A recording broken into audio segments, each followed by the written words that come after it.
So Stephanie Kunkel on behalf of the Florida Education Association and our more than 100,000 members, even under the confines of Senate Bill 256.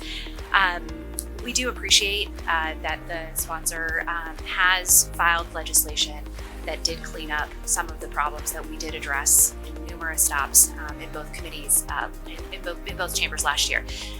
It's something that we look forward to continuing to work with the sponsor to see additional changes made that would further clarify some of the unintended consequences that have come out of Senate Bill 256 from last year.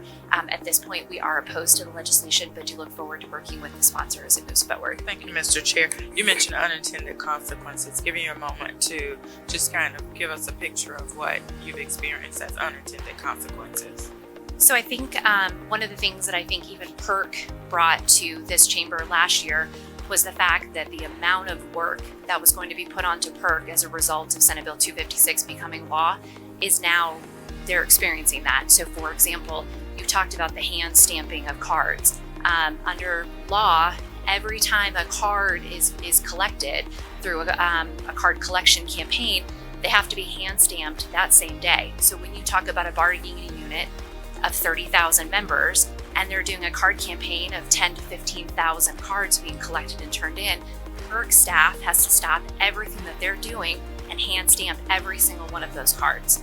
Furthermore, all of the elections that are a result of the new 60% threshold, PERC hasn't even scheduled those. So we have bargaining units across the state that have jumped through every hurdle that has been required under Senate Bill 256, and yet they still have not received their certification based under all of the new hurdles that were placed on PERC under 256. So there are multiple unintended consequences that have arisen based on 256 that I don't think anyone fully understood what was going to happen.